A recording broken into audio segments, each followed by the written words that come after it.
હરે કૃષ્ણ. તો આપણે આજે લેવલ 2 માં 15મા અધ્યાયની જે અધૂરી ચર્ચાઓ આપણે ગઈકાલે 8 શ્લોક સુધી ચર્ચા કરી દીધી હતી એ આગળ વધારશું. પણ એના પહેલા આપણે મંગલાચરણથી આજનું આપણું સેશન છે એ સ્ટાર્ટ કરીએ.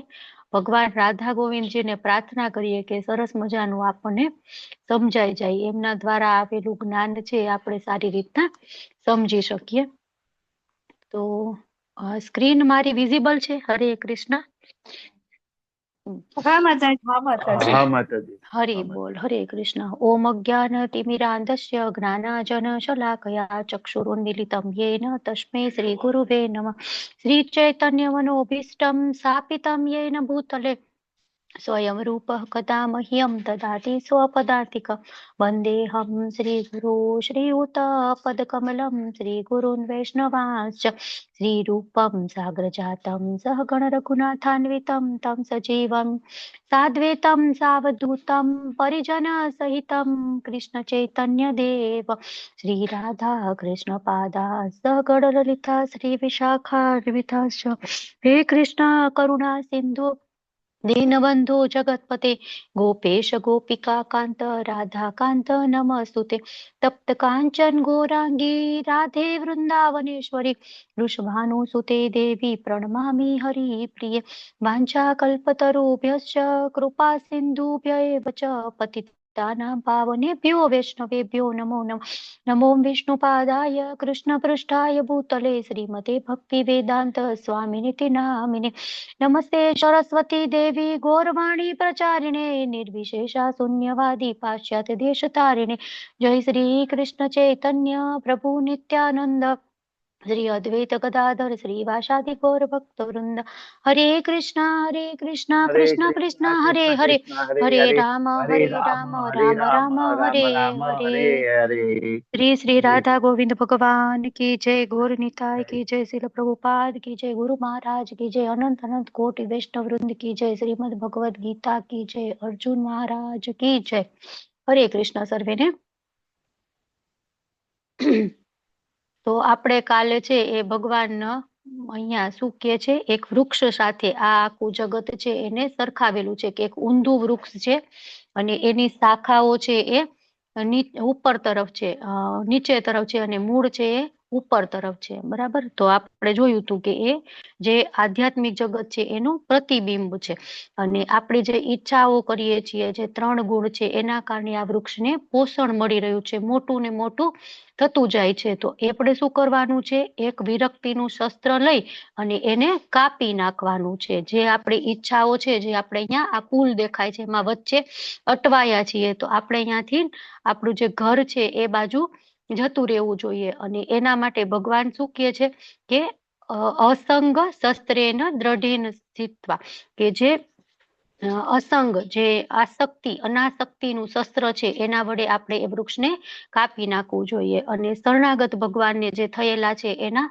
લક્ષણો આપણે જોયા કે એ આવા માણસો છે ભગવાનને શરણાગત છે. અને પછી ભગવાન એમના ધામ વિશે વાત કરે છે, ભગવાનનું ધામ કેવું છે. અને ભગવાન કે છે કે આ માત્ર ને માત્ર મારું જ ધામ છે. આપણે બધા ભગવાનના જીવો, અંશો છીએ અને આપણે ભગવાનના ધામમાં જવાનું છે. અને કઈ રીતે દેહાંતર થાય છે, એક શરીરમાંથી બીજું શરીર આપણે કઈ રીતે ધારણ કરીએ છીએ એટલું આપણે જોયું હતું.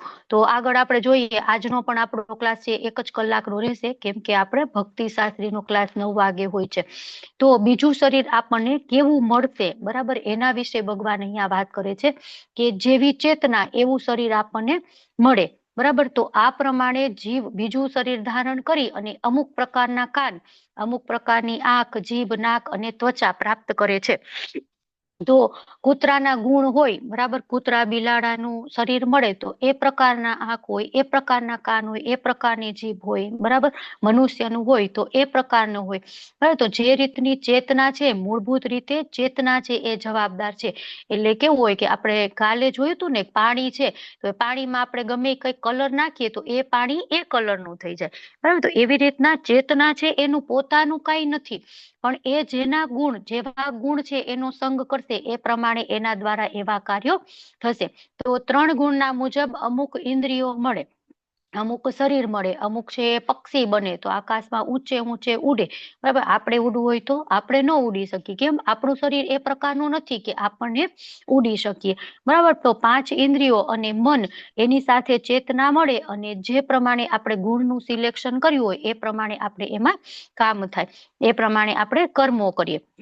તો કોક છે એને કૂતરાનું શરીર મળ્યું હોય તો એને એ જે ફિમેલ ડોગ કૂતરી હોય એ જ સુંદર લાગે.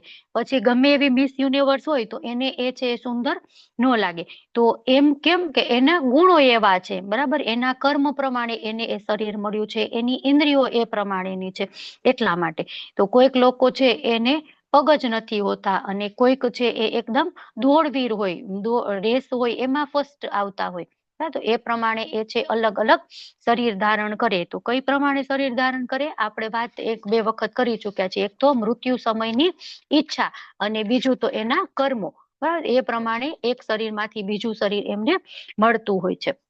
પછી આગળ ભગવાન શું કે છે કે મૂર્ખ મનુષ્ય સમજી નથી શકતા કે જીવ પોતાના શરીરને કેવી રીતે છોડે છે અને તે એ પણ નથી સમજી શકતા કે પ્રકૃતિના ગુણોના પ્રભાવ હેઠળ તેઓ કેવા પ્રકારનું શરીર ભોગવે છે. પરંતુ જેની આંખો જ્ઞાનથી કેળવાયેલી હોય છે એ જ આ સમજી શકે છે. તો કોણ સમજી શકે? જ્ઞાન ચક્ષુષ, બરાબર. જેને જ્ઞાન ચક્ષુ છે, ખૂબ જ મહત્વનો શબ્દ છે કે જેને જ્ઞાન ચક્ષુ છે એ માણસ સમજી શકે. શું સમજી શકે? કેવી રીતે શરીર છોડે છે, નેક્સ્ટ બર્થ, બીજો જન્મ કઈ રીતના થાય છે, શું કામ આ શરીર એને મળ્યું છે, એ બધું સમજી શકે છે. આ જે સમજવું હોય તો એના માટે જ્ઞાન ચક્ષુની જરૂર પડે અને એ જ્ઞાન ચક્ષુ ક્યાંથી આવે? સદગુરુના શરણે જઈએ તો. સદગુરુના શરણે જઈ અને શાસ્ત્રો છે એનું શ્રવણ કરીએ તો આવે, બરાબર. તો એના કારણે આપણે આધ્યાત્મિક જ્ઞાન જોઈએ અને તો આપણે સમજી શકીએ કે આપણું આત્મા અને શરીર છે એ ભિન્ન છે, આપણું શરીર બદલાયા કરે છે અને આપણે બધા બદ્ધ જીવો છીએ. એમાંથી આપણે ભગવાનના ધામમાં જવું છે. જો પ્રભુપાદજી સરસ એક ઉદાહરણ આપે છે કે એક કાર છે, બરાબર. એક ડ્રાઈવર ચલાવતો હોય તો એ બગડે તો એને ખબર ન પડે કે આનું શું કરવું જોઈએ. અને સેમ કોઈ મિકેનિક હોય તો એને તરત ખબર પડે કે આમાં આ વાંધો છે, આને રિપેર કરવું જોઈએ. કેમ મિકેનિકને? કેમ કે એને એનું જ્ઞાન છે, બરાબર. તો એટલા માટે જ્ઞાન છે એ ખૂબ જ જરૂરી છે. એટલે શરીર અને આત્મા બંનેનું જ્ઞાન હોવું જોઈએ અને એ જ્ઞાન માટે આપણે જ્ઞાન ચક્ષુ હોવા જોઈએ. ચર્મ ચક્ષુ આપણું અત્યારે છે જે બાયોલોજીકલ આપણી આંખ છે એ આપણને ફસાવી દે છે, આપણી જે ઇન્દ્રિય છે એ આપણને ફસાવી દે છે. અને એટલે એ જ કઈ રીતના આ બધી પ્રોસેસ થાય છે, બરાબર. કેવા એક શરીર કઈ રીતના છોડે છે અને બીજું શરીર કઈ રીતના આપણે ગ્રહણ કરીએ છીએ, એ જે લોકો છે ભગવાનનો ભક્ત છે એ જ સમજી શકે. જ્યારે કેટલા બધા ભૌતિકવાદીઓ છે, અત્યારે આપણે જોઈએ તો વૈજ્ઞાનિકો છે એ ઘણું આના ઉપર રિસર્ચ કરે છે કે શરીર છૂટી જાય છે, મતલબ આત્મા શરીરમાંથી જતો રહે છે. એ લોકો આત્માનું અસ્તિત્વ તો માનતા જ નથી. એમ વિચારે કે મૃત્યુ થાય છે તો એવું શું શરીરમાંથી જતું રહે છે. આપણે જોઈએ કેલ્શિયમ, પોટેશિયમ જે કંઈ પણ જરૂરી છે બધું જ્યાં રહે છે, બ્લડ, ચામડી, મસલ્સ, બોન, બધું ત્યાં હોય છે, બરાબર. બધું કઈ જતું નથી રહેતું. તો એ શરીરમાંથી એવું શું જતું રહે છે કે આપણે એને મૃત્યુ કહી છીએ. એના માટે એવું મોટું બોક્સ બનાવે, એરટાઇટ બોક્સ બનાવે ને એમાં કેમેરા રાખે ને એકદમ માઇક્રોમાં માઇક્રો મુવમેન્ટ એમાં રેકોર્ડ થાય એવું બધું વ્યવસ્થા કરે. છતાં પણ એ ખબર નથી પડતી કે ક્યારે એ આત્મા છે એમાંથી જતો રહ્યો અને માણસ છે એ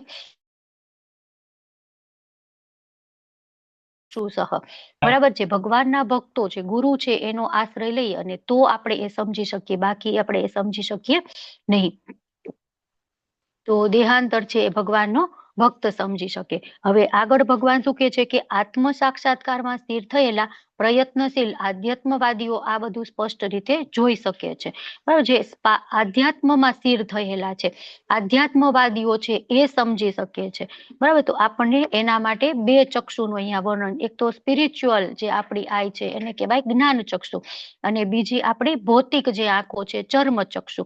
તો જેનું મગજ છે, મન છે એ ભૌતિકવાદી છે, જેને આત્મ સાક્ષાત્કારમાં કોઈ પ્રકારનો રસ જ નથી તો એ સમજી ન શકે, બરાબર. એને શું છે, એને શું થાય કે આ તો કંઈક હશે પ્રોસેસ અથવા તો કઈ રીતે શરીર એ બધામાં પડે જ નહીં કે મારે તો યોગ કરવા છે અને જીવ છે એ શિવમાં વિલીન થઈ જવું છે, એમાં ને એમાં પડેલા હોય છે. એમને આત્મ સાક્ષાત્કાર કે હું શું છું, મારું શરીર શું છે, આત્મા શું છે, એ બધામાં એ પડતા જ નથી હોતા. એટલે થાય છે શું કે એક વૃક્ષ ઊંધું છે, બરાબર, તો એ છે ઊંધું વૃક્ષ છે, એને કોણ સમજી શકે? આધ્યાત્મવાદી. તો અહીંયા યોગીન શબ્દ વપરાયેલો છે, બરાબર. યતંતો યોગી નશ્ચૈનમ, યોગીન. તો આપણે યોગી એટલે કોણ વિચારીએ? જે હઠ યોગ કરે છે, અષ્ટાંગ યોગ કરે છે, એ. તો ભગવાન કે નહીં, ભગવાને યોગીની વ્યાખ્યા ક્યાં આપેલી છે? બોલો, કોને યોગી કહેવાય? હરે કૃષ્ણ. 6.47 માતાજી. હરે કૃષ્ણ. બોલો બોલો, શ્લોક બોલો. યોગીનામપી સર્વેષાં. હા, બોલો બોલો, આખો કન્ટિન્યુ પૂરો કરો. યોગીનામપી સર્વેષાં મદ્ગતેનંતરાત્મન શ્રદ્ધાવાન ભજતે યો માં સમે યુક્તતમો મતઃ. હરી બોલ, હરી બોલ, ખૂબ સરસ. તો જે માણસ છે એ હંમેશા ભગવાનની સેવામાં જોડાયેલો છે, જેનું મન છે, જેની બુદ્ધિ છે એ ભગવાનમાં જોડાયેલી છે, ભગવાન સાથે રહેલી છે, એવા માણસ છે, ભગવાનના ભક્ત છે, એને યોગી કહેવાય છે. તો જે આત્મ સાક્ષાત્કારમાં સ્થિર છે તે યોગી. માત્ર અમુક આસન પ્રાણાયામ કરી લે એવા યોગી નહીં, બરાબર. તો આવા યોગી છે જે ખાલી આસન પ્રાણાયામ કરતા હોય, એનું શરીર સુદ્રઢ હોય, બરાબર, એ છે એ માત્ર શરીર કઈ રીતના તંદુરસ્ત રહે એટલું જ વિચારતા હોય, પણ એનાથી આગળ કઈ પણ વિચાર કરતા હોય નહીં. તો ભગવાન કે છે કે એવા યોગી નહીં, પણ જે આધ્યાત્મવાદીઓ છે ને એ જ સ્પષ્ટ રીતે જોઈ શકે. પરંતુ જેમના મન વિકસિત થયેલા નથી અને જેઓને આત્મ સાક્ષાત્કાર થયેલો નથી, એ ગમે એટલો પ્રયત્ન કરશે તો પણ એ જોઈ શકશે નહીં. એટલે યોગી છે એ સ્પષ્ટ સમજી શકે છે, બરાબર. કેટલાય લોકો હોય યોગી ન હોય, અહીંયા આપણે ભક્તિ યોગીની વાત કરીએ છીએ, તો એ કેટલી વખત દેખાવ કરે કે એને બહુ બધું જ્ઞાન છે, બહુ બધું એને ખબર પડે છે, વૈદિક સાહિત્ય એને વાંચેલા છે, બરાબર. પણ જ્યાં સુધી વૈદિક સાહિત્યનો સાર શું છે એ નહીં જાણે, ત્યાં સુધી આ સમજી શકશે નહીં કે કઈ રીતે આત્માનું દેહાંતર થાય છે, બરાબર. તો આ અજ્ઞાનતા છે એનો ઈલાજ શું છે? તો કૃષ્ણ હવે જ્ઞાન કહેશે કે આ જ્ઞાન તમે મેળવો ને તો તમે આ જ્ઞાનમાંથી દૂર થઈ શકો. અને ધીમે ધીમે જે માણસ છે એને આ જ્ઞાનનો અભ્યાસ કરેલો છે, એને આ સ્પષ્ટ થઈ જાય છે કે શું આત્મા છે, કે એની સ્થિતિ શું છે, કઈ રીતના દેહાંતરણ થાય છે, અને એ ધીમે ધીમે આત્મ સાક્ષાત્કાર પામી શકે છે. પરંતુ જેનું મન સ્થિર નથી, જેને આત્મ સાક્ષાત્કાર થયો નથી, એ ક્યારેય સમજી શકતો નથી. એ ખાલી જે ભક્તિ યોગી છે એ જ વાસ્તવિક યોગી છે, અને એ જ માણસ છે આ વ્યવસ્થિત સમજી શકે છે. તો હવે આપણે આગળ જોઈએ. ભગવાન છે એ સમજાવે છે કે જ્ઞાન હોવું ખૂબ જ જરૂરી છે, પણ કયું જ્ઞાન હોવું જરૂરી છે? તો સૂર્યનું તેજ કે જે આ સમગ્ર જગતના અંધકારને દૂર કરે છે તે મારામાંથી આવે છે. કયું જ્ઞાન હોવું જરૂરી છે?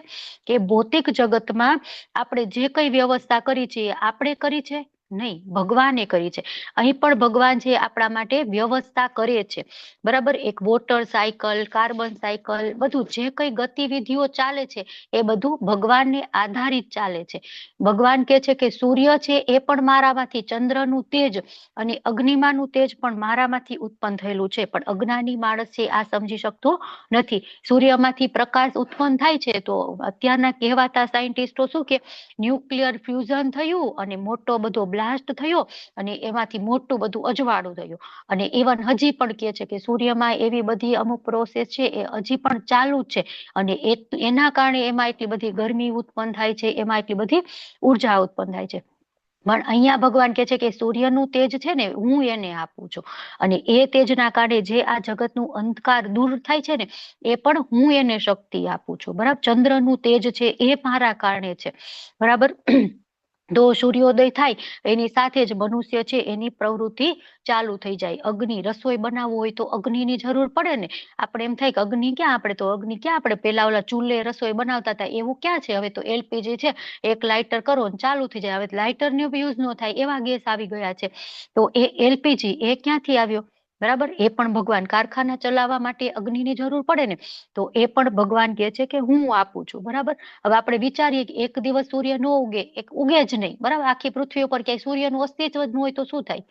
બરાબર, આપણે વિચારી ન શકીએ, આખું બધું ફ્રીઝ કોલ્ડ, બધું જામી જાય, બધું બરફ થઈ જાય, એક પણ આપણી ગતિવિધિ પ્રક્રિયા કાંઈ પણ ચાલે નહીં. બરાબર, ઇવન 1-2 કલાક પણ આખી પૃથ્વી ઉપર ક્યાંય સૂર્ય ન આવે ને તો બધું પૂરું થઈ જાય. બરાબર, સૂર્ય આવે તો અજવાળું થાય, રોગ દૂર થાય, એટલે કેટલા બધા એનાથી ફાયદા થાય. તો કોઈ વ્યક્તિ સમજી લે કે સૂર્ય, ચંદ્ર, અગ્નિ એ બધો જ પ્રકાશ છે એ કૃષ્ણમાંથી આવે છે, તો તેનું કૃષ્ણ ભાવનામૃત શરૂ થઈ ગયું. બરાબર, એ પછી ધીમે ધીમે માળા કરે કે ન કરે, પણ એ સમજવાની જરૂર છે, પણ આપણે એ સમજી શકતા નથી. હવે ચંદ્ર છે એ પૃથ્વીને રસ આપે છે, પોષણ આપે છે, બધું જ કૃષ્ણની કૃપાથી થાય. જો એક જ જગ્યાએ આપણે છે એ શું કહેવાય, તીખા મરચા વાવ્યા હોય અને એની જ બાજુમાં એક બીજું ઝાડ હોય, એમાં લીંબુ પણ વાવેલા હોય. બરાબર, તો મરચા કેટલા તીખા છે અને આ એકદમ ખાટા લીંબુ હોય, તો એ બંનેમાં રસ ક્યાંથી આવ્યો? બરાબર, પૃથ્વીના કારણે. આપણે એમ કહીએ ને તો પૃથ્વીના કારણે તો ઠીક, પણ આપણે 10મા અધ્યાયમાં પણ ભણી ગયા ને કે ચંદ્ર છે એ પણ રસ આપે છે. બરાબર, એના કારણે પણ રસ ઉત્પન્ન થાય છે. અને પૂર્ણિમા હોય ત્યારે આપણે જોઈએ તો ચંદ્ર કેટલો સરસ હોય, આમ આપણને બહુ જ ગમે ચંદ્ર જોવો. તો એ ચંદ્રનું તેજ, ચંદ્રની ચાંદની આપણે કહીએ તો એ ક્યાંથી આવે છે? ભગવાન કે છે એ મારામાંથી ઉત્પન્ન થાય છે. તો આપણે વિભૂતિ યોગમાં પણ જોયું હતું ને 10મા અધ્યાયમાં કે સૂર્ય અને ચંદ્ર છે એ ભગવાનની આંખો છે. એટલે કોઈ પણ વસ્તુ છે આપણે ઓટોમેટિક કહીએ તો ઓટોમેટિક નથી. ભગવાને બધું કે છે કે આ બધાનું કરતા હું છું. કોઈ પણ વસ્તુ ઓટોમેટિક થતી નથી. બરાબર, સૂર્ય, ચંદ્ર, વીજળી, અગ્નિ જે કંઈ પણ છે એ ક્યાંથી આવે છે? ભગવાન કે છે કે મારામાંથી આવે છે. હવે આગળ ભગવાન શું કે છે કે હું દરેક ગ્રહમાં પ્રવેશ કરું છું અને મારી શક્તિથી જ તેઓ પોતાની ભ્રમણ કક્ષામાં રહે છે. ચંદ્ર થઈને હું જ સર્વ વનસ્પતિઓને રસ પ્રદાન કરું છું. તો જે વૈજ્ઞાનિકો છે એનો જવાબ અહીંયા છે કે બ્રહ્માંડમાં ગ્રહોની ગતિ કેવી રીતે થાય છે? બરાબર, ખાલી સૂર્ય, ચંદ્ર નહીં, પણ બધા જ ગ્રહો. તો એ બધા ગ્રહો આપણે જોયું હોય કે સૂર્ય છે એ પોતાની ધરી ઉપર પરિભ્રમણ કરે છે, પાછું ફરતું પરિભ્રમણ આખું જે છે જે સોલર સિસ્ટમ એમાં ફરે છે. પૃથ્વી છે એની ધરી ઉપર ફરે છે, વળી સૂર્યને ફરતી પણ ફરે છે, પાછું આખું એની જે કક્ષા, એની જે ઓર્બિટ છે એમાં પણ ફરે છે. બરાબર, સેમ એવી રીતના બધા જ ગ્રહો એવી રીતના ફરે છે. તો એને મુમેન્ટમ, જે ફરવા માટે ગતિ જોઈ ને મુવમેન્ટ, એ મુવમેન્ટ આપવા કોણ ગયું હતું? આપણે એમાં ચાવી ભરવા ગયા હતા? આપણે એમાં સેલ ફિટ કર્યો? આપણે એમાં બેટરી ફિટ કરી? નહીં. તો આ એક પર્ટિક્યુલર સિક્વન્સમાં કઈ રીતના ફરે છે? તો આપણે ભગવાન કે છે કે હું એને ધારણ કરું છું, મારા કારણે, મારી શક્તિના કારણે. બરાબર, વૈજ્ઞાનિકો કેટલું શોધીને થાકી ગયા કે આ બધા ગ્રહો એક જ પેટર્નમાં, એક જ સિક્વન્સમાં કઈ રીતના ફરે છે, એકબીજા સાથે અથડાતા પણ નથી. નહીતર તો પૃથ્વી છે સૂર્ય સાથે ભટકાણી, અથવા તો ચંદ્ર અને શું કહેવાય ઓલો યુરેનસ, નેપચ્યુન એ કોઈ ભટકાઈ ગયા. બરાબર, ચંદ્ર, મંગળ અને ગુરુ ભટકાઈ ગયા તો પૂરું, કેટલો મોટો ધડાકો થાય ને એમાંથી કેટલી બધી નાની નાની શિલાઓ પડે ને આપણી આખી પૃથ્વીનું પૂરું થઈ જાય. પણ એવું કોઈ દિવસ નથી થતું. કેમ નથી થતું?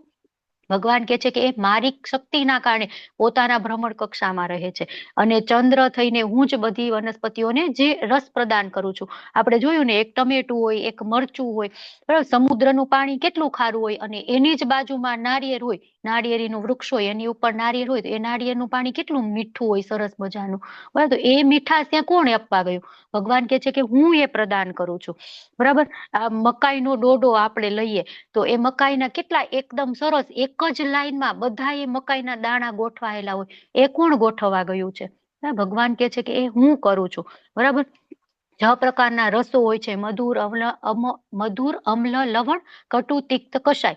બરાબર, તો આ બધા રસો છે એ ભગવાને ઉત્પન્ન કર્યા છે. અમુક વસ્તુ મધુર હોય, મીઠી, અમ્લ ખાટી, લવણ ખારું, પછી કડવું, કટુ એટલે તીખું, અને તિક્ત એટલે કડવું, અને કષાય તુરું. તો આ બધું રસ ભગવાન કે હું પ્રદાન કરું છું. આપણને એમ થાય કે હું સરસ મજાની રસોઈ બનાવું છું, પણ નહીં, નમક વગર કેટલી બધી ફિક્કી રસોઈ લાગે. હવે એ નમક ભગવાન જ બનાવ્યું છે, રસ પ્રદાન કરનારા ભગવાન છે. બરાબર, અલ્ટિમેટલી બધું જ છે એ ભગવાનમાંથી આવે છે. પણ ભગવાન શું કે છે 7:59માં? મયી સર્વ મિદમ પ્રોતમ સૂત્રે મણી ગણાઈવ, કે હું જ બધી જે માળા હોય એમાં એક ધાગો હોય ને, એમાં જ બધા મોતી રહેલા હોય, પણ એ દોરો દેખાય નહીં. તો સેમ એવી રીતના ભગવાન કે છે કે આ બધું મારા કારણે થાય છે, પણ હું ક્યાંય દેખાતો નથી. તો ભગવાન શું કરે છે? પૃથ્વીને ધારણ કરે છે, શાકભાજી આપે છે, ચંદ્રમાની ચમકને પોષણ આપે છે અને બધું જ પ્રભુ તરફથી આવે છે. બધા જ ગ્રહોને ભગવાન કે છે કે હું ધારણ કરું છું. હવે આગળ આપણે જોઈએ કે ભગવાને આપણને બધું જ આપ્યું, બરાબર. હવે આપણે એ ખાઈ પણ લીધું, પણ હવે પાચન કરવાનું શું? તો ભગવાન અહીંયા પાચન નું કહે છે કે અહમ વૈશ્વાનરો ભૂત્વા પ્રાણી નામ દેહમાશ્રિતમ પ્રાણપાન સમાયુક્તમ પચ્યામિ અન્નમ ચતુર્વિધમ, કે હું જીવ માત્રના શરીરમાં જઠરાગ્નિ છું અને હું શ્વાસ પ્રશ્વાસમાં રહીને 4 પ્રકારના અન્નનું પાચન કરું છું. તો મેડિકલ સાયન્સ અને આયુર્વેદ શાસ્ત્ર છે ને એમાં આ ખૂબ જ અગત્યનું છે કે હવે ભગવાન છે એ કહે છે કે તમે આ બધું ખાઈ તો લીધું, બરાબર, જે કઈ, પણ હવે પચાવશો કઈ રીતના? તો ભગવાન કહે છે કે એ જઠરાગ્નિ સ્વરૂપે હું પાચન કરું છું. અને જો બધી જ બીમારી છે ને એનું મૂળ શું છે? પાચન, બરાબર. પ્રોપર ડાયજેશન નથી થતું એ બીમારીનું, એટલે પાચક અગ્નિ છે એ ખૂબ જ જરૂરી છે. તો એ પાચક અગ્નિની મંદતા થાય તો આપણને બધા જ ડિસીઝ ધીમે ધીમે થવા માંડે. એટલા માટે જ આપણે એકાદશી કરવાનું મહત્વ છે કે આપણે 15 દિવસ થાય ને એટલે એક દિવસ એકાદશી આપણે આપણા આંતરડાને, આપણા જઠરને રેસ્ટ આપવો જોઈએ કે ચલો આખો તમે 15 દિવસ ફૂલ મહેનત કરીને મેં જે ખાવાનું ન ખાવાનું બધું ખાધું એ બધાને તમે પચાવી દીધું, પણ હવે એક દિવસ રેસ્ટ, બરાબર. એટલે ડિટોક્સિફિકેશનની પ્રોસેસ છે એથી ચાલુ થાય. પણ આપણે તો એકાદશી હોય તો એ શું કરીએ?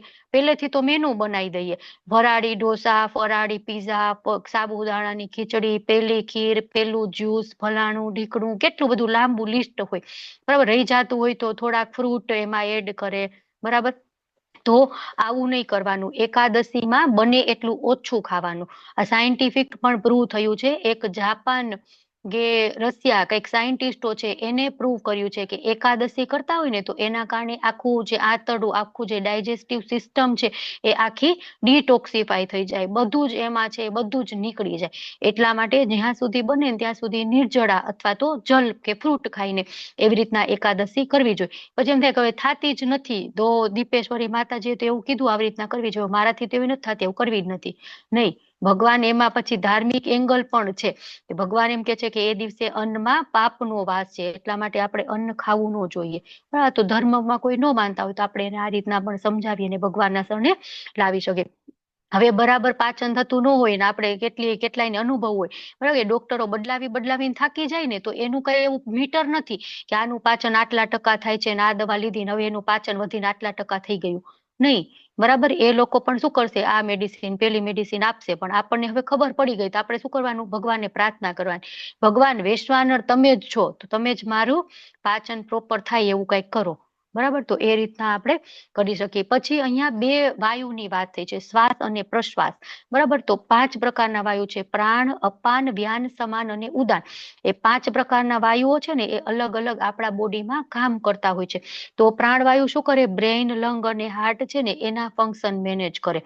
પછી અપાન વાયુના કારણે જે ઇન્ટેસ્ટિનલ મુવમેન્ટ છે, જે મળ ત્યાગ ને મૂત્ર ત્યાગ એ બધું થતું હોય ને તો એ બધું એના કારણે કોલોન આખી આપણી ઇન્ટેસ્ટિન છે એને સાફ કરે છે. પછી વ્યાન વાયુના કારણે સર્ક્યુલેશન, આપણા હૃદયમાં જે બ્લડ પમ્પિંગ કરે અને આખા શરીરમાં એ બ્લડ પહોંચે તો એના કોના કારણે? વ્યાન વાયુના કારણે. પછી સમાન વાયુ શું કરે? તો કે સ્ટમકમાં રહેલા છે અને એનાલિટિક, જે આપણે સારાનો વિવેક, જે બુદ્ધિ કહીને એ બુદ્ધિ પણ સમાન વાયુને કારણે હોય છે. અને ઉદાન વાયુ, બોલવાની, રેસ્પિરેશન, સ્પીચ, જે કંઈ પણ મુવમેન્ટ થાય છે એ બધી ઉદાન વાયુના કારણે થાય છે. તો હવે કોક નાસ્તિક હોય એમ કે હું ભગવાનમાં માનતો જ નથી, તો આપણે એમ કહી કે આપણે એને સમજાવી શકીએ કે તું આ ખાય છે ને એ પાચન તારું ભગવાનના કારણે જ થાય છે. જો ભગવાન એમ કે નહીં હવે મારે આનું પાચન કઈ કરવું નથી, બરાબર, તો જેને શું કહેવાય અનડાયજેશન નો પ્રોબ્લેમ હોય ને એ લોકોને તમે મળો ને તો ખબર પડે, ધીમે ધીમે સાવ શરીર ક્ષીણ થઈ જાય, સાવ, બરાબર. અને કેટલી બધી બીમારીઓ એનામાં આવી જાય. ગળા નીચે અન્ન ઉતરે પછી એ અન્નનું શું થાય? તો ભગવાન કે હું જઠરાગ્નિ બની અને એને પાચન આપું છું. જઠરમાં હોય ને એ જઠરાગ્નિ, બરાબર. તો બૃહદારણ્ય ઉપનિષદ છે એમાં બધા પ્રકારના અન્નનું ચતુર્વિધા કે છે ને, પચામ્ય અન્ન ચતુર્વિધમ, તો 4 પ્રકારના અન્નનું વર્ણન કરેલું છે. તો કયા 4 પ્રકારના અન્ન છે? તો એક તો ચાટવાના, બરાબર, જે લેહ અમુક હોય આપણે ચાટીને લેતા હોઈએ. પછી બીજું ચૂસવાના, બરાબર, પછી ચાવવાના અને પીવાના, ગળી જવાના. તો આ બધા જ પ્રકારના અન્ન છે એ ભગવાન પચાવે છે. તો આપણે મતલબ પાચન ક્રિયા છે એ પણ સ્વતંત્ર નથી. અત્યારે પણ આપણે જોઈને ડોક્ટર તો પાચનની બીમારી છે એ ખૂબ જ અઘરી, બરાબર, એને મટાવી. ગમે એટલા ડોક્ટર બદલાવો અથવા ગમે એટલી દવા લઈ લો, પણ એક વખત જો પાચન બગડ્યું તો પછી એને પ્રોપર કરવા માટે ઘણી બધી શું કહેવાય, પરેજી રાખવી પડે, ઘણી બધી મેડિસિન, અને એનો જે ડ્યુરેશન હોય એ પણ ખૂબ લાંબુ હોય. બરાબર, અમુક બોવેલ રિલેટેડ ડિઝીઝ હોય ને તો એ તો મટે જ નહીં, એમ કહી દે કે આ તો ઇમ્પોસિબલ છે, તમારે આખી જિંદગી પરેજી રાખવી જ પડશે. બરાબર, એટલા માટે ભગવાન કહે છે કે જો હું નહીં પચાવું ને તો તું ડોક્ટર બદલાવતો જ રહીશ, પણ મળશે નહીં ક્યારે. બરાબર, તો એ રીતના ભગવાન અહીંયા પોતાનું વર્ણન કરે છે. એટલે અહીંયા 4 પ્રકારના અન્નની જે આપણે વાત કરી, એ 4 પ્રકારના અન્ન છે એ ભગવાન પચાવે છે. હવે આગળ ભગવાન શું કહે છે? સર્વસ્ય ચાહમ હૃદિ સન્નિવિષ્ટો મત સ્મૃતિ જ્ઞાનમપોહનમ ચ વેદેશ્ચ સર્વૈરહમેવ વેદ્યો વેદાંત કૃત્વેદ વિદેવ ચાહમ. એને અત્યાર સુધી આપણે વાત સાંભળતા હતા, વેદેશ્ચ સર્વૈર અહમેવ વેદ્યો, કેટલી વાર એમ થાય આ ક્યાં વળી આવતું હશે. બરાબર, તો અહીંયા ભગવાન છે એ ખૂબ જ ઇમ્પોર્ટન્ટ શ્લોક આપણને કહે છે. કોણ છે પરમાત્મા? તો ભગવાન ક્યાં રહે છે? તો આપણા શરીરમાં. શું કરે છે ભગવાન? ઉપદ્રષ્ટા અનુમંતા. આપણે 13મા અધ્યાયમાં જોયું ને, ભગવાન શું કરે છે? ઉપદ્રષ્ટા, સાક્ષી પુરાવે છે, અને અનુમંતા, અનુમતિ આપે છે. તો એ શું કરે? હૃદયમાં બેઠા બેઠા આ બધું કામ કરે. તો હૃદયમાં આપણા પરમાત્મા સ્વરૂપે. અને ભગવાન અહીંયા આગળ કહે છે, શું કહે છે? સર્વસ્ય ચાહમ હૃદિ સન્નિવિષ્ટો, હું બધાના હૃદયમાં બેઠેલું છું.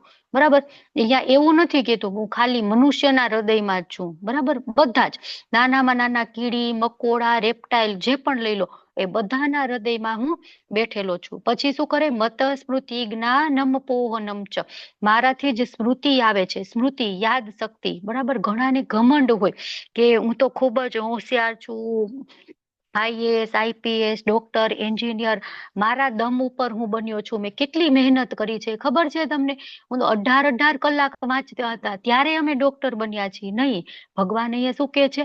હું જ સ્મૃતિ આપું છું. જો તે કંઈક ભણ્યું, જો કંઈ વાંચ્યું અને એ તને યાદ રહ્યું હોય ને તો એ મારા કારણે. સ્મૃતિ છે એ મારામાંથી આવે છે. કેટલાક કે ને અમે 1 પાઠી છીએ, દ્વિપાઠી છીએ, ત્રિપાઠી છીએ. આપણે બધા 100 પાઠી, 100 પાઠ કરીએ, 100 વખત પાઠ કરીએ તોય યાદ નથી રહેતું. બરાબર, સ્મૃતિ જ્ઞાન વિસ્મૃતિ બધું ભગવાનમાંથી આવે છે. જ્ઞાન, બરાબર, એ પણ ભગવાનમાંથી આવે છે. જ્ઞાન કોણ છે? આપણે 13મા અધ્યાયમાં જોયું ને, જ્ઞાન પણ ભગવાન, અને જ્ઞેય, જેને જાણવું યોગ્ય છે એ પણ ભગવાન, અને જે જાણીએ એ પણ ભગવાન. પછી વિસ્મૃતિ, ઘણા લોકો છે એને જ્ઞાનનો પણ ઘમંડ હોય હો, કે હું તો એક વખત વાંચું ને તો મને યાદ રહી જાય, મારું જ્ઞાન તો કેટલું ખબર છે, મને તો કેટલી ડિગ્રીઓ, અમુક આપણે અમારે હોય ને તો કેટલી બધી ડિગ્રી લખે, 1 2 3 4, આમ ઓલું નેમ પ્લેટ આખી હોય ને ડિપાર્ટમેન્ટની બહાર લગાડેલી, તો એ નેમ પ્લેટમાં એકદમ નાના નાના અક્ષર લખે ને ત્યારે પૂરું થાય.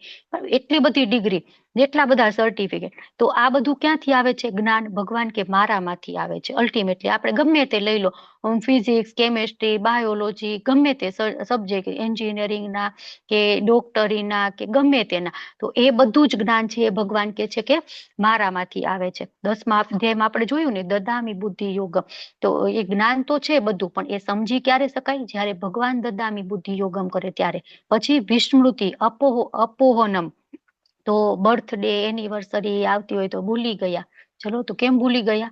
ઠીક છે, ચલો ભગવાન તમે જ વિસ્મૃતિ આપી છે, ભૂલી ગયા તો ભૂલી ગયા. બરાબર, અને બધું જ યાદ રહે તો આપણે જીવવું મુશ્કેલ થઈ જાય ને. આપણા કેટલા બધા આપણા શું કહેવાય સ્વજનો આપણને મૂકીને જતા હોય, મૃત્યુ થતું હોય, બરાબર, કેટલા દુઃખદ એવા આપણી સાથે સંજોગો થતા હોય, એવી દુઃખદ પરિસ્થિતિ આપણી આવતી હોય, એવો શું કહેવાય કપરો સમય આપણે વેઠ્યો હોય, બધું જ આપણને યાદ રહે તો આપણે એમાંથી મૂવ ઓન જ ન કરી શકીએ. એમાં ને એમાં, એમાં ને એમાં, એમાં ને એમાં, બરાબર. તો એમાંથી બહાર નીકળવું પણ ખૂબ જરૂરી છે. એટલા માટે ભગવાન કહે છે કે હું તમને વિસ્મૃતિ પણ આપું છું. હવે આપણને એમ થાય કે મારે આ ભૂલી જવું છે, તો આપણે ભૂલી શકાય? નહીં મારે કાલે આમ હતું ને પણ મારે હવે યાદ નથી કરવું, મારે ભૂલી જવું છે, તો નહીં ભૂલાય ને. આપણી રીતે આપણે નહીં કરી શકીએ. એમ થાય મારે આ યાદ રાખવું છે, કેટલી મહેનત કરી નો જ યાદ રહે. બરાબર, તો એ બધું છે એ ભગવાન આપે છે. ભગવાન કે છે કે બધું જ છે એ હું તમને આપું છું. એટલા માટે જ આપણે જોયું સર્વ કારણોના કારણ ભગવાન શ્રી કૃષ્ણ છે. બરાબર, બ્રહ્માજી કે છે ને કે ઈશ્વર પરમ કૃષ્ણ સચ્ચિદાનંદ વિગ્રહ આદિર અનાદિર ગોવિંદ સર્વ કારણ કારણ. બધા જ કારણોના કારણ કોણ છો? ભગવાન કે છે કે હું છું. પછી શું કે છે? સર્વ વેદો દ્વારા જાણવા યોગ્ય હું જ છું. વેદેશ્ચ સર્વેર અહમ એવ વેદ્ય. એ બધા જ વેદો ભણી લીધા. બરાબર, ચારે ચાર વેદ. સંસ્કૃતના ખૂબ જ સ્કોલર થઈ ગયા, વેદાંતી થઈ ગયા. 12 વર્ષ સુધી કાશી વારાણસી જઈને ભણ્યા, ઋષિકેશ જઈને ભણ્યા. પછી આપણે પૂછીએ કે નિષ્કર્ષ શું છે? ભગવાન કોણ છે? તો કે ભગવાન તો નિરાકાર છે. અરે ભાઈ, ભગવાન અહીં કહે છે કે વેદેશ સર્વેર અહમ એવ્ય, વેદોમાં જાણવા યોગ્ય તો હું છું. તમે એ જ નો જાણ્યું, તમારો આ બધો સમય વેસ્ટ. પછી ભક્તિ દ્વારા ભગવાનને આપણે સારી રીતના જાણી શકીએ છીએ. તો એ જ જ્ઞાન છે. આપણે જ્ઞાની કહીએ ને તો રાવણ એ જ્ઞાની હતો. બરાબર, રાવણે કેટલું બધું જ્ઞાન હતું, છતાં પણ એ ભગવાનને જાણતો નહોતો. તો શું થયું? ભગવાનના હાથે એનું મૃત્યુ થઈ ગયું. તો વેદોના સંકલન કરતા કોણ છે? ભગવાન છે. બરાબર, બધા જ વેદો છે એમાં જાણવા યોગ્ય પણ ભગવાન છે. કે જે વેદાંત સૂત્ર વ્યાસદેવે આપેલું છે શ્રીમદ ભાગવતમ, તો એમાં પણ શું છે? ભગવાન અને ભગવાનના ભક્તોની સ્તુતિ કરેલી છે. તો ખૂબ જ ઇમ્પોર્ટન્ટ છે કે આપણે શું જાણવું જોઈએ, આપણે કઈ દિશામાં મહેનત કરવી જોઈએ. બરાબર, તો ભગવાન અહીંયા સરસ મજાનું કે છે કે સર્વસ્ય ચાહમ હૃદય સન્નિવિષ્ટો. જાણવા યોગ્ય બધાના હૃદયમાં હું જ છું. સ્મૃતિ, જ્ઞાન, વિસ્મૃતિ બધું હું આપું છું. વેદોનો સંકલન કરતા હું છું અને વેદોનો જાણવા યોગ્ય જ્ઞાન પણ મારામાંથી આવે છે. તો આગળ ભગવાન હવે છે એ શું સમજાવે છે કે બે પ્રકારના જીવાત્મા. હવે અહીંથી છે ને એ ત્રિશ્લોકી ગીતા ચાલુ થાય છે. આપણે ચતુશ્લોકી ગીતા જોઈતી ને, ચતુશ્લોકી ગીતામાં કયા કયા શ્લોક આવે છે? કોણ કહેશે મને? નંબર બોલો શ્લોકના. ચલો, ચતુશ્લોકી ગીતામાં કયા નંબરના શ્લોક આવે છે? 10.8, 10.9, 11. અરે બોલો, ખૂબ સરસ. 10.8, 108 એવી રીતના જલ્દી યાદ રહે ને. આપણે ઓલા મણકા કેટલા હોય? 108. અને ઇમરજન્સીમાં શું બોલાવીએ? 108. બરાબર ને? તો આપણે ઇમરજન્સી આવી ગઈ છે કે હવે જલ્દી ભગવાન તમે અમને સાચો રસ્તો બતાડો. એટલે આપણે 108 ને ફોન કરીને બોલાવીએ તો ભગવાન આવી જાય. શું કે? અહમ સર્વસ્ય પ્રભવો છે ને 10.8 મત સર્વમ પ્રવર્તતે ઇતિ મત્વા ભજન્તે માં બુધા ભાવ સમન્વિતા.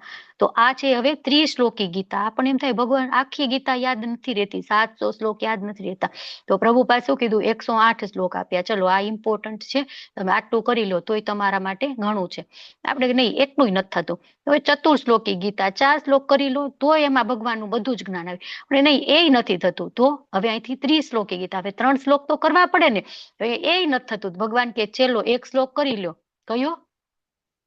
સર્વ ધર્મન પરિત્યજ્ય મામેકમ શરણમ વ્રજ અહમ ત્વમ સર્વ પાપેભ્યો મોક્ષયિષ્યામિ મા શુચિ. હરિ બોલ. તો આ 3 શ્લોક છે. હવે અહીંથી એ ત્રિશ્લોકી ગીતા છે. શું કે છે? જીવ 2 પ્રકારના હોય છે, ચ્યુત અને અચ્યુત. એટલે કે ભગવાનનું ધામ છે એ અક્ષર છે અને ત્યાં જે રહેતા હોય જીવો એ બધા અચ્યુત અને આપણે બધા ક્ષર. આપણા બધાનો વિનાશ થઈ જતો હોય છે, પતનશીલ આપણે હોય છે. અને આધ્યાત્મિક જગતમાં પ્રત્યેક જીવ છે એ અચ્યુત કહેવાય છે. એટલે આ શ્લોક છે ને એ ભગવાન વેદાંત સૂત્રનો વિષય વસ્તુનો સાર આપણને આપે છે. કે આગળ ભગવાને કીધું ને કે વેદાંત સૂત્રોનો સંકલન કરતા હું છું. વ્યાસદેવ છે એ વેદાંત સૂત્રનો સંકલન કરતા છે, પણ આપણને ખબર છે કે વ્યાસદેવ છે એ પણ ભગવાનના શક્ત્યાવેશ અવતાર છે. તો ભગવાન અહીંયા છે એ આપણને બધાને અલગ અલગ અંશો કે છે, વિભિન્ન અંશો આપણે છે. ક્ષર એટલે ચ્યુત અને અક્ષર એટલે અચ્યુત. હવે એકત્વ એનો મતલબ કેવો છે? એવો નહીં કે વ્યક્તિ છે જ નહીં. બરાબર, કે વ્યક્તિનું સ્વતંત્ર ભગવાનનું અસ્તિત્વ છે જ નહીં. કે એકત્વ આપણે એટલે કેવું છે કે ગુણાત્મક રીતે આપણે એકતા છે. આ જે નિરાકાર નિર્વિશેષવાદીઓ છે ને એ લોકો એમ વિચારે કે એકત્વ એટલે આપણે ભગવાનમાં એક થઈ જવું.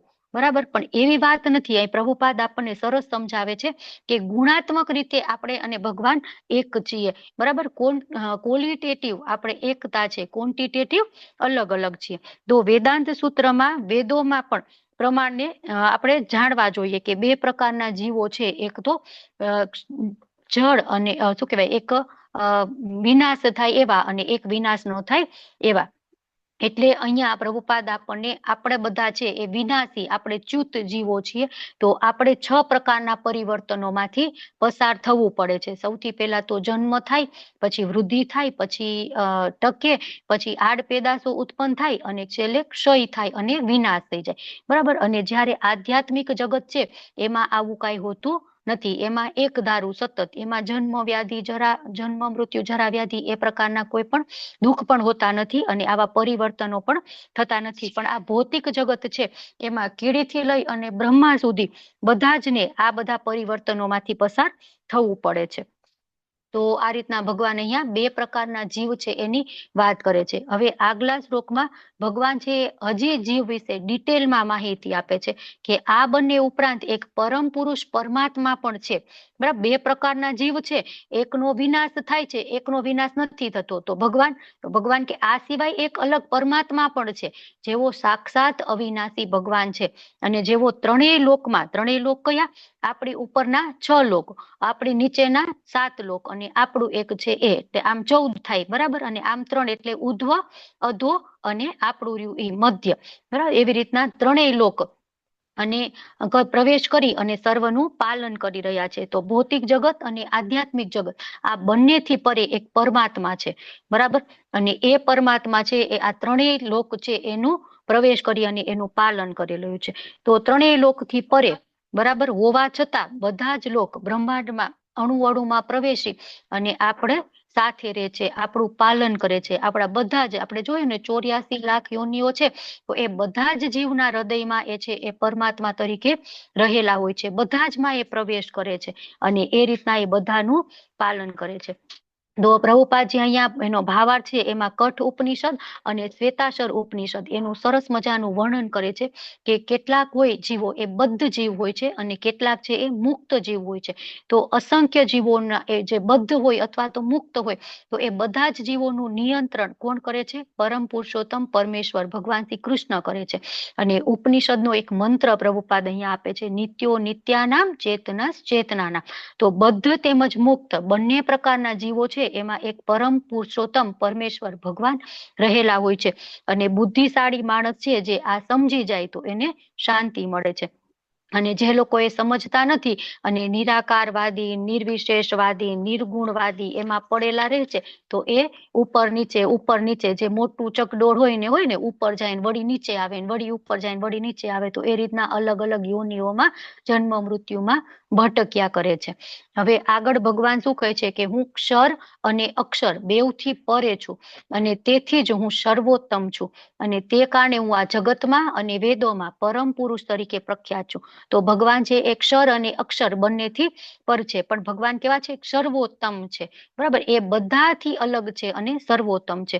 અને જગતમાં અને વેદોમાં પરમ પુરુષ કૃષ્ણ છે. એટલે 7.7 ભગવાન કે છે ને, મત પરતરમ ન અન્યત કિંચિત અસ્તિ ધનંજય, કે એ ધનંજય મારાથી શ્રેષ્ઠ બીજું એવું કોઈ તત્વ છે જ નહીં, બરાબર. તો ભગવાન છે એ સર્વોત્તમ છે.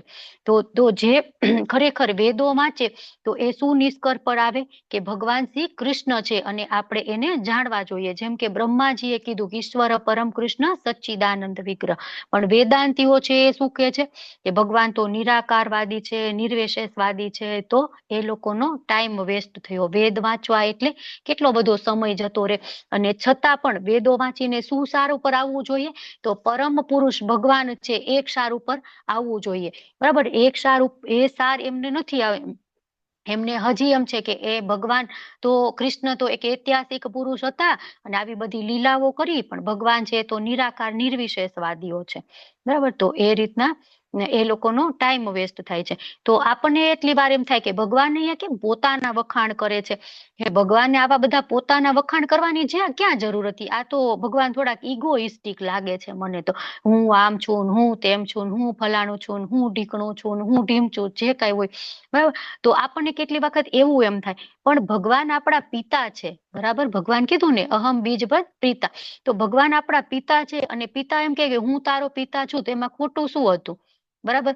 આપણે નથી માનતા, તો ભગવાનને એમ થાય છે કે ચલો ને એ રીતના પણ હું આવી રીતના વખાણ કરી કરીને માર્કેટિંગ કરી કરીને પણ આજે ભટકી ગયા છે, ખબર નથી, મારી મહિમા વિશે જાણતા નથી, મારી પાસે આવવા માટે પ્રયત્ન નથી કરતા, એ લોકોને હું મારા ધામમાં લઈ જાઉં. તો એટલા માટે ભગવાન છે એ વારંવાર પોતાનું કહે છે કે હું આમ છું, હું તેમ છું, અને તમે પણ મારા અંશ છો, પણ તમે ભૂલી ગયા છો. તમે એ યાદ કરો તમારે શું કરવાનું છે, ક્યાં જવાનું છે, બરાબર, અને એનો પ્રયત્ન કરવા માંડો અને મારા ધામમાં આવી જાઓ. હું તમારી રાહ જોઉં છું. બે હાથ ફેલાવીને આપણે ક્યાંક કેટલા બધા દિવસો દૂર હોય મમ્મી પપ્પા પાસે, ને આપણે આવીએ તો આમ કેટલા મમ્મી પપ્પા રાજી થઈ જાય, એમ બે હાથ ફેલાવીને રાહ જોતા હોય કે મારી દીકરી મારો દીકરો ક્યાં તું જતો રહ્યો હતો. રોજ વાત થતી હોય, ફોનમાં વાત થતી હોય, વિડીયો કોલ પણ થતા હોય, છતાં પણ તો એ પિતાનો પ્રેમ અહીંયા ભગવાન આપણને બતાવે છે કે હું તમારી રાહ જોઉં છું, તમે આવી જાઓ, તમે બધા મારા જ અંશ છો. એટલા માટે ભગવાન વારંવાર કહે છે. તો અહીંયા શું છે, ક્ષીરોદક્ષાઈ વિષ્ણુને બધા પ્રાર્થના કરે છે અને કહે છે કે હવે તમે ભગવાન અવતાર ધારણ કરો. જો અહીંયા શું છે, શિવજી છે પાર્વતીજીને રુદ્ર ગીતનું જ્ઞાન આપે છે અને માતા પૂછે છે કે તમે તો મહાદેવ છો, દેવોના દેવ છો, તમારે કોની સ્તુતિ કરવાની છે, તમે કોની પ્રાર્થના કરો છો, તમે કોના જપમાં તલીન છો.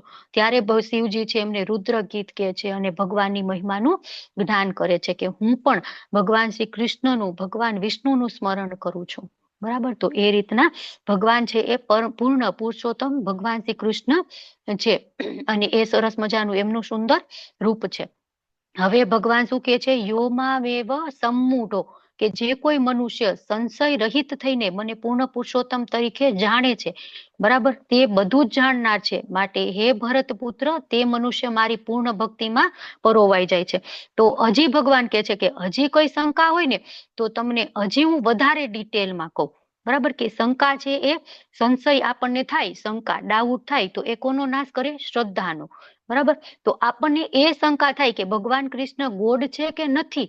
બરાબર, તો ભગવાન શું કે છે, મામેવ સમ્મૂઢો જાનાતિ પુરુષોત્તમ, જે મને પુરુષોત્તમ જાણે છે ને એ સંશય રહિત છે અને એ જે નથી જાણતા એ છે એ મૂઢ છે. બરાબર, મૂઢ એટલે મૂર્ખ. બરાબર, તો ભગવાન છે અહીંયા કહે છે કે ઈશ્વર ગોડ છે. જ્યારે આપણે શંકા કરીએ, સંશય રહિત થઈને મને જાણે છે, પણ કોઈક સંશય કરે, શંકા કરે તો એનાથી શું થાય કે આપણી શ્રદ્ધાનો નાશ થાય. અને ભક્તિમાં આગળ વધવા માટેના જે 9 સ્ટેપ છે ને એમાં શ્રદ્ધા સૌથી પહેલું છે. આદો શ્રદ્ધા, આદો એટલે પ્રથમ. બરાબર, તો આદો શ્રદ્ધા તતો સાધુ સંગ, ત્યાંથી તો ચાલુ થાય છે શ્રદ્ધાના જે ભક્તિમાં આગળ વધવાના સ્ટેપ. અને સંશય કરશું તો એ શ્રદ્ધા જ ક્યારેક ડેવલપ નહીં થાય, તો ભક્તિમાં ક્યારેય આગળ વધી શકશું નહીં. અને શંકા કેમ થાય છે, કેમ કે આપણને પૂરતું જ્ઞાન નથી. આપણે ક્યારે શાસ્ત્ર વાંચવા જ નથી ને આપણે જ્ઞાન ક્યાંથી મેળવવું છે, BR ચોપડાના મહાભારતમાંથી, કૃષ્ણ ઓલી આવે ને સિરિયલ એમાંથી, મહાભારત સિરિયલ આવે એમાંથી આપણે જ્ઞાન મેળવવું છે. પછી આપણે કઈક આવું, હા મને ખબર છે, મેં તો મહાભારત જોયું છે ને, 2-3 અલગ અલગ મહાભારત આવે છે, મેં બધા જોયા, મને બધું જ્ઞાન છે. પણ મહાભારત તો શું છે કે એ તો એન્ટરટેનમેન્ટના હેતુથી, એમાં તો મીઠું મરચું બધું નાખીને પીરસવામાં આવે છે. તમે સનાતની છો, ભારત વર્ષમાં જન્મ થયો છે, તો શાસ્ત્ર તો વાંચવા જોઈએ ને, પણ આપણે આજ સુધી તસદી જ નથી લીધી. આપણા બધાના ઘરમાં ભગવદ્ ગીતા હોય, પણ આપણે શું કરી, લાલ કલરના વસ્ત્રમાં વીંટાળી અને મૂકી દઈએ, રોજ દીવા અગરબત્તી કરી. ગીતા જયંતિ આવે ને, ઇવન શું કહેવાય કે એક સંપ્રદાય, આમ સારો એવો સંપ્રદાય અને 4 ઓથેન્ટિક સંપ્રદાયમાં આવતી એ પ્રણાલી, એમાં આવતા એક મારા ફ્રેન્ડ છે, મિત્ર છે, મારે બેનપણી.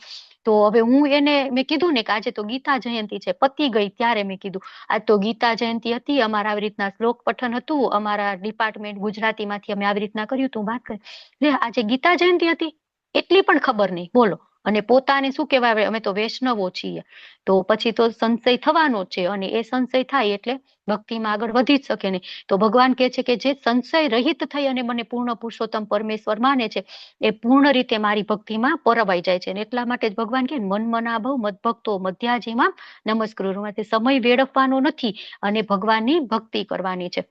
અહીંયા ભજતી શબ્દ છે ને એ પણ ખૂબ જ ઇમ્પોર્ટન્ટ છે, એટલે ભગવાનની ભક્તિમય સેવા કરવાની છે. એટલા માટે ચૈતન્ય ચરિતામૃતમાં ચૈતન્ય મહાપ્રભુ કે છે કે જ્યારે ચૈતન્ય મહાપ્રભુ સાઉથની યાત્રાએ જાય છે ને, તો ત્યારે મંદિરની બહાર એક માણસ બેઠેલો હોય છે અને એ ભગવદ્ ગીતા વાંચતો હોય છે, પણ એને વાંચતા આવડતું નથી, અભણ હોય છે, અને એને ભગવદ્ ગીતા ઊંધી પકડેલી હતી. બરાબર, તો એના આંખમાંથી એકદમ આંસુ રડી રહ્યો હતો, એકદમ આમ દળદળ આંસુ વહેતા હતા. કોઈ એને પૂછે નહીં, એમ થાય કે આ શું કરતો હશે, આ ખોટો હશે કાંઈ, કે કોઈ પૂછે જ નહીં કે શું છે, શું થયું, કેમ તમે રડો છો. તો ચૈતન્ય મહાપ્રભુ એના હાથમાં ભગવદ્ ગીતા જોઈને તો એમને અહીંયા પહોંચ્યા અને પૂછ્યું કે શું થયું, તમે કેમ રડો છો. તો એ પોતે કે છે કે જો મને વાંચતા તો કઈ આવડતું નથી, મને ખબર નથી કે આમાં શું લખેલું છે, કે આ શું ઇમ્પોર્ટન્ટ છે, પણ હું તો આ ફ્રન્ટ પેજ ઉપર જે ફોટો છે ને, પેલો છે ને ભગવાન સારથી બન્યા છે ને અર્જુનજી પાછળ બેઠા, એ આ હું ફોટો જોઈને મને રડવું આવે છે. કેમ, એમાં વળી એવું રડવા જેવું શું છે, કેમ રડો છો. તો કે ભગવાન 14 ભુવનના સ્વામી પૂર્ણ પુરુષોત્તમ પરમેશ્વર, અને એના ભક્ત માટે સારથી બની ગયા. મને એ જ ભગવાન કેટલા દયાળુ છે, કેટલા કૃપાળુ છે, કે હું એ વિચારીને રડું છું. તો ત્યારે ચૈતન્ય મહાપ્રભુ કે છે તમારે કાંઈ પણ કરવાની જરૂર, તમે આ ભગવદ્ ગીતા નહીં વાંચો ને તો પણ ચાલશે, તમે પ્રેમ ભક્તિ ભાવ ભક્તિનું સ્વર છે ને એ તમે ત્યાં જ પ્રાપ્ત કરી લીધું છે. બરાબર, તો એ રીતના ભગવાનના ભક્તો છે એ ભગવાનને જાણી શકે છે. હવે આગળ જોઈએ, ઈતમ ગુહ્યતમમ શાસ્ત્રમ ઇદમ ઉક્તમ મયા નઘ એતદ બુદ્ધ્વા બુદ્ધિમાન સ્યાત કૃતસચ્ચ ભારત કૃત્યશ્ચ ભારત. તો અહીંયા આ જ્ઞાન કેવું છે, આ જે છે એ કોણ સમજી શકે. બરાબર, જે ભગવાને અહીંયા જ્ઞાન આપ્યું તો એ કોણ સમજી શકે. તો ભગવાન એના માટે એક ક્વોલિટી આપે છે. શું કે છે, અનઘ, નિષ્પાપ. અર્જુન માટે વપરાય છે. અર્જુન કેવો છે, નિષ્પાપ છે. એટલા માટે એ આ વૈદિક સાહિત્યનો સર્વાધિક ગુપ્ત ભાગ છે ને એ સમજી શકે છે. તો બુદ્ધિમાન માણસ હોય, બરાબર, એ કેટલા બધા પ્રયાસો કરે તો એ સમજી ન શકે, પણ જ્યારે ભગવાનની 100% શરણાગતિ થઈ જાય, પાપ રહિત થઈ જાય, ત્યારે એ છે આ સમજી શકે. એટલે જ આપણે વારંવાર ગંગા સ્નાનનો એક્ઝામ્પલ થી સમજતા હોય ને, કે ગંગામાં સ્નાન કરીએ તો આપણે પાપ આપણા દૂર થઈ જાય, બરાબર, પણ જે પાપ કરવાની વૃત્તિ છે એ આપણામાં જતી નથી. અને બીજું આપણે જોઈએ કે ગંગામાં સ્નાન કરવાથી જો પાપ જતા રહેતા હોય, તો ગંગા નદી છે એમાં તો કેટલી બધી માછલીઓ રોજ સ્નાન કરતી હોય છે, તો એના પાપ જતા રહ્યા, એને બીજો મનુષ્ય જન્મ મળશે નહીં મળે. કેમ, તો કે એના માટે એ એટલું ઇમ્પોર્ટન્ટ જ નથી. બરાબર, ગંગા જળ છે એનું એટલું મહત્વ જ એના માટે નથી. જે હરિદ્વારમાં રહે છે, રોજ એમાં સ્નાન કરે છે, તો એમના પાપ ધોવાઈ ગયા, પૂરું. એમનો બીજો જન્મ મનુષ્યનો થશે, દેવી દેવતાઓનો થશે, ભગવાનના ધામમાં જશે નહીં, જાય. કેમ, કેમ કે એનામાં એ શું કહેવાય, ક્લિયરિટી નથી. બરાબર, એનું એ મહત્વ નથી. એટલા માટે એવું નહીં થાય. એટલે ભગવાન અહીંયા કે છે કે તું નિષ્પાપ છો ને, એટલા માટે હું તને મોસ્ટ કોન્ફિડેન્શિયલ નોલેજ, જે ગુહ્યતમ છે ને, એ હું તને આપું છું. એ બધા સમજી શકતા નથી. આ ગુહ્યતમ જ્ઞાન છે એ કોણ સમજી શકે, જે ભગવાન કે છે કે મારો નિષ્પાપ છે, જેને પાપ નથી કર્યા, એ સમજી શકે છે. એટલે આપણને એમ થાય કે આપણે આ જ્ઞાન સમજી ગયા તો આપણે નિષ્પાપ થઈ ગયા, બરાબર ને. ત્યારે જ આપણે સમજી શકીએ ને. તમે લેવલ 1 સરસ રીતના કમ્પ્લીટ કર્યું અને લેવલ 2 માં પણ અત્યારે આવ્યા છો અને સમજાય પણ છે, બરાબર ને.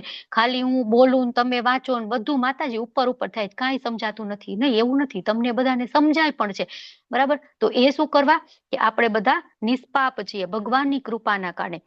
અને પ્રયાસ પૂર્વ આપણે આ છે એ ટ્રાય કરવી જોઈએ. ક્યાં સમય આપવો, ક્યાં નો આપવો, આપણા જીવનનું ઉદ્દેશ્ય શું છે, આપણે ક્યાં જવાનું છે, કોની ભક્તિ કરવાની છે, કોની પૂજા કરવાની છે, એ બધું જ આપણે સમજવું જોઈએ, બરાબર. તો જ ભગવાન શું કે છે કે જે મનુષ્ય આને સમજી જાય છે તે બુદ્ધિશાળી થઈ જાય છે, એ બુદ્ધિમાન છે, બરાબર. અને નહીં સમજે એ મૂર્ખ, બરાબર. તો આપણે બધા સમજી છીએ તો આપણે બુદ્ધિમાન છીએ, અને તેના પ્રયાસો સંપૂર્ણ થઈ જશે. તો એના જ પ્રયાસ છે પૂર્ણ થઈ જાય. જેટલા મોટિવેશનલ સ્પીકર છે, તો એ બધા અહીંયા ભૌતિક જગતમાં આપણને શું સમજાવે, કે કઈ રીતના તમારે વધારેમાં વધારે તમે પૈસા મેળવી શકો, કઈ રીતે આમાં પ્રોફિટ થઈ શકે, કઈ રીતના પેમાં ઓલામાં પ્રોફિટ થઈ શકે, કઈ રીતે તમે કોન્ફિડન્ટ રીતે રહી શકો, કેવા વસ્ત્ર પહેરવા જોઈએ, કેવું આમ કરવું જોઈએ, કઈ રીતે તમારે બોલવું જોઈએ, કેટલું બધું આવતું હોય. આપણે જયારે આમાં કૃષ્ણ ભાવ નામ નહોતા ને, ત્યારે એમાં બહુ બધા પડેલા હતા, બરાબર. પર્સનાલિટી ડેવલપમેન્ટ પ્રોગ્રામ હોય, બરાબર. તો એ બધા એટેન્ડ પણ આપણે કરતા હતા. આવા વસ્ત્ર પહેરી તો કોન્ફિડન્સ લાગીને, આવા વસ્ત્ર સાથે આવા જૂતા પહેરવા જોઈએ, આપણી પોસ્ચર આવું હોવું જોઈએ ને, બરાબર. તમારા બધામાંથી પણ ઘણા બધા એવું કરેલું હશે. પણ એ બધામાં પડશું તો શું થશે? વધારેમાં વધારે આપણે અહીંયા ને અહીંયા આ ભૌતિક જગતમાં ફસાઈ જશું. અને આધ્યાત્મિક જગત વિશે આપણને કોઈ નથી સમજાવતા. કોઈ એવા મોટિવેશનલ સ્પીકર છે કે ચલો હું આધ્યાત્મિક જગતમાં કઈ રીતે રહેવાનું એ શીખવાડું? નહીં. આ બધા મોટિવેશનલ સ્પીકર શું છે? ધોકેબાજ. આપણને વધારેમાં વધારે ભૌતિક જગતમાં ફસાય એના માટેના રસ્તાઓ બતાડે છે. અને એવા મોટિવેશનલ સ્પીકર કે જે આધ્યાત્મિક જગતમાં લઈ જવાનો રસ્તો બતાવે એ આપણા ગુરુઓ છે, આચાર્ય છે. અને આધ્યાત્મિક જગતની ચર્ચા જે ગુરુ નથી કરતા, જે આપણને કૃષ્ણ ના ચરણે જવામાં મદદ નથી કરતા, પુણ્ય પુરુષોત્તમ પરમેશ્વર કોણ છે એ શીખવાડતા નથી આપણને, અને એ છે એ આપણો ફરીથી કૃષ્ણ સાથે સંબંધ એસ્ટાબ્લિશ નથી કરતા, તો એ ગુરુ પણ ગુરુ નથી. એવા ગુરુનો પણ આપણે ત્યાગ કરી દેવો જોઈએ. જો આપણે એ ગુરુનો સંગ કરશું, આપણે એને એઝ એ ગુરુ તરીકે ધારણ કરશું, તો ક્યારેય આપણે આ ચક્ર છે એમાંથી બહાર નહીં નીકળી શકીએ. એટલા માટે આપણે જોવું જોઈએ કે આપણે ઓથેન્ટિક ગુરુના શરણે જવું જોઈએ અને એમની પાસેથી દીક્ષા લેવી જોઈએ. અને એટલા માટે જ આ જે દુઃખાલયમ અશાશ્વતમ છે એમાંથી આપણે બહાર એ ગુરુ આપણને લઈ જશે, અને તો જ આપણે અમૃતાલય છે, આનંદાલય છે એનું પ્રાપ્ત કરી શકશું. અને તો જ આપણા જે પ્રયાસો છે, આપણે જે મહેનત કરી છે એ આપણી સંપૂર્ણ થશે, નહીતર એ વેસ્ટ. બરાબર. તો આખો જે પુરુષોત્તમ યોગ 19 અને 20 અધ્યાય છે એનો સાર આપણે જોઈએ તો અહીંયા વેદોનો સાર કીધો છે. બધા જ શાસ્ત્રોનો સાર શું છે? કે ભગવાનને જાણવા જોઈએ. બરાબર. જે ભગવાન શું છે એ જાણવા જોઈએ. ભગવાન સૂર્ય સમાન છે. અંધકાર, ભગવાન સૂર્ય સમાન હોય તો અંધકારનો પ્રશ્ન જ ન આવે ને. ભગવાન જેવા આવે એવો તરત અંધકાર, અજ્ઞાન રૂપી અંધકાર છે એ તરત દૂર થઈ જાય, જ્ઞાન આપણને મળી જાય. અને સદગુરુને શરણે જઈએ બીજા તો પણ અજ્ઞાનનો પ્રશ્ન જ નથી રહેતો. કેમ કે આપણે મંગલાચરણ ચાલુ કરીએ ને, ઓમ અજ્ઞાન તિમિરાંધસ્ય જ્ઞાનાજન શલાકયા તસ્મૈ શ્રી ગુરુદેવ, ઓમ અજ્ઞાન તિમિરાંધસ્ય જ્ઞાનાજન શલાકયા. તો એ છે એ ગુરુ શું કરે કે અજ્ઞાનનો અંધકાર, આપણે જે અજ્ઞાન રૂપી આપણને તિમિર નામનો રોગ થયો છે, એ તિમિરમાં જ્ઞાનની સલાકા લઈ અને ઔષધિ આંજે અને એ તિમિર રોગ છે એ દૂર થઈ જાય. બરાબર. તો સદગુરુ છે એ અજ્ઞાનનો નાશ કરે, અને બીજું ભગવાન નાશ કરે. પછી શું કે છે? બુદ્ધિમાન કોણ છે? કે જ્યાં સુધી કૃષ્ણ ભાવના વૃત્તમાં નથી ત્યાં સુધી મૂર્ખ છે, મૂઢ છે, અબુદ્ધ છે. અને જ્યારે કૃષ્ણ ભાવના વૃત્તમાં આવશે, ભગવાનનું નામ જપ કરશે, સ્મરણ કરશે, ત્યારે એ બુદ્ધિમાન થઈ જશે. અને બીજું શું કે છે? અનઘ. બરાબર. આ ખૂબ જ ઇમ્પોર્ટન્ટ છે કે દરેક પાપ દોષથી મુક્ત થઈ ને જાય તો જ આપણે સમજી શકીએ. પેલા ગંગા સ્નાનની વાત કરીને, તો હવે આપણે ગંગા સ્નાનમાં જવાની જરૂર નથી. બરાબર. કુંભ આવે ને તો ભગવાનની સેવા પડતી મૂકી નહીં, કુંભ આવે છે. હમણાં કઈક માઘ કુંભ આવે છે. બરાબર. માઘ મહિનો આવશે ને, ખબર નહીં, ત્યારે માઘ કુંભ આવે છે.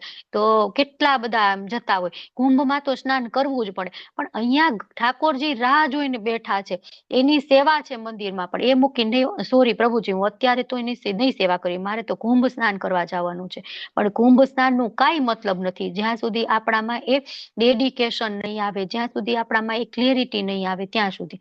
બરાબર. તો પુરુષોત્તમ યોગ છે એની સમજવાની લાયકાત શું છે? અનઘ, પાપહીનતા. તો એ જ માણસ છે એ ઓટોમેટિક શુદ્ધ થઈ જાય, ઓટોમેટિક એ છે એ સમજી શકે. તો આ રીતના આપણે આ 5 વિભાગમાં જે આપણો અધ્યાય વિભક્ત થયેલો હતો એ આપણે જોઈ લીધું. સૌથી પહેલા તો ભૌતિક જગતથી અલિપ્ત આધ્યાત્મિક જગતનું પ્રતિબિંબ આ ભૌતિક જગત છે. બરાબર. આધ્યાત્મિક જગતમાં સીધું વૃક્ષ છે, અહીંયા આપણને ઊંધું વૃક્ષ દેખાય છે. પછી પુરુષોત્તમ યોગ પરિવહન, પછી કઈ રીતે એક આત્મા છે એ દેહ ધારણ કરે છે અલગ અલગ. પછી કૃષ્ણની જાણકાર તરીકેનું સ્થાન આપણું, અને છેલ્લે ત્રિશોકી ગીતા જોયું, અને છેલ્લે ભગવાન કન્ક્લુઝન શું આપે છે એ આપણે જોયું. તો આ રીતે આપણો આ 15મો અધ્યાય છે એ પૂરો થાય છે. વાંછા કલ્પતરુભ્યશ્ચ કૃપા સિંધુભ્ય એવ ચ પતિતાનાં પાવનેભ્યો વૈષ્ણવેભ્યો નમો નમઃ. હરે કૃષ્ણ કૃષ્ણ કૃષ્ણ હરે હરે, હરે રામ રામ રામ હરે હરે. હરે કૃષ્ણ. બધાને ખૂબ ખૂબ ધન્યવાદ. તમે બધાએ શાંતિપૂર્વક મને